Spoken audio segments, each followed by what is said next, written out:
It takes courage to be happy. And that is the quote of the day.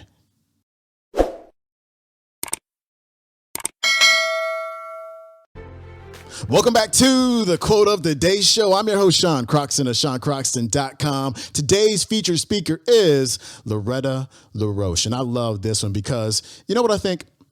I think people don't smile enough. I think people don't laugh enough. And one of the big reasons for this is that most of us have this negative, pessimistic monologue going on in our heads all day.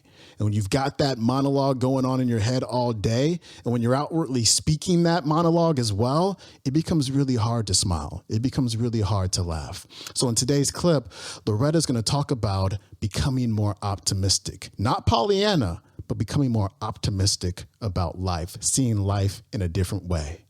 Here's Loretta. Can you imagine what would happen if you just smiled more, if you just did that? If you actually walked around looking happier? Because so many people look bad, don't they?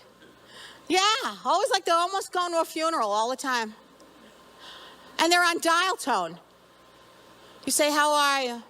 Fine. I'm fine. How was lunch? Okay. Did you sleep well? Yeah. No enthusiasm, nothing. So I think let's start right there. I want everybody to smile. Just smile. Now the interesting chemistry behind smiling is even if you don't mean it, you still get the same chemical response. Because now your brain is saying, I think we're happy. So just smile at each other. See what you can do. Imagine jumping around your office. I'm alive! I'm alive! I'm alive! But no, it's so much easier to go, I went in the break room, there was a dead muffin.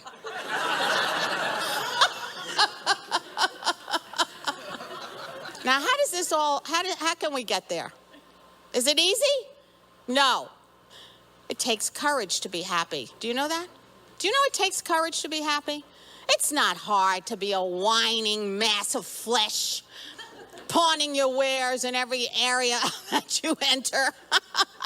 We can all do this, can't we? Wah, wah, wah. Oh, look at this, look at that. Oh, it's raining, it's raining. Oh, God, it's raining. What are we gonna do? Buy a raincoat. You know, it's a practical kind of message. Figure out what to do so you can enjoy the time you have on this planet. You're only here to distract yourself till you die. How do you want to live those moments on this earth?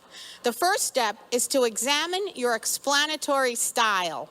Your explanatory style. And you know, I don't care what field you're in, whether you're going to sell to people, whether you're in customer service, whether you're a mother at home, whether you're a dad at home, I don't care what you're doing. Your explanatory style is the foundation of who and what you do. Because that tells people your intention, and it tells you your intention. There's two explanatory styles, pessimist and optimist. The 3 P's that the pessimist uses pretty much constantly. The 3 P's, everything is personal, pervasive, and permanent. Personal, pervasive, and permanent. What does that mean? Everything's on a global scale. If it's your day off and it rains on your day off, you're certain that that happens all the time.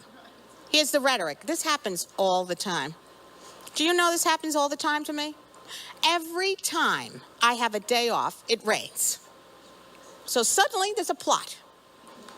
Someone is seeding the clouds every time you have a day off. And the intention is to make you not have any sun that day. So no matter what's going on, you use these words. Every time, always, everyone. So that now, what does it feed into? A sense of hopelessness. Can you feel hopeful when you have words like that? No, you can't. All you're going to think of is, there's nothing I can do about this. I'm boxed in. I've been chosen. I'm the one. They're out to get me. I knew it. They're all out to get me. And once you slip down that slippery slope into the victim mentality and you use that kind of language, it's very hard to get a grasp on things and to crawl up. So what you want to do is learn how to be an optimist. Is that difficult?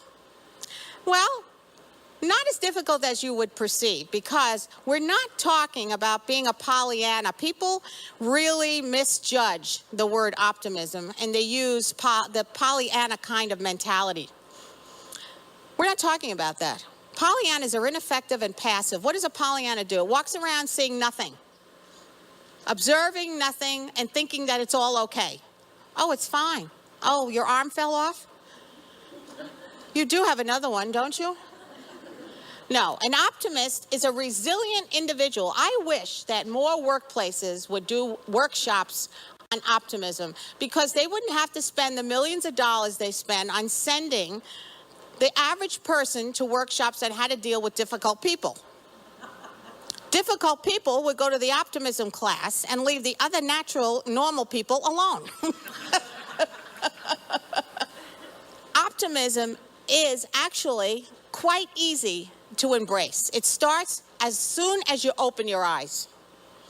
When you open your eyes, you should be excited that you're back. It's a gift, isn't it? Oh, some people don't come back. Why wouldn't you acknowledge that? See, a lot of people think, oh, corny, silly, when is this going to do? It's going to change your intention. It's going to say to your mind, your body, and your spirit, my God, I've been blessed. I'm back. So open your eyes and look around and smile. Wow, this is good news. I'm back. And then you sit for a few minutes, which God forbid, imagine taking the time to sit for a few minutes.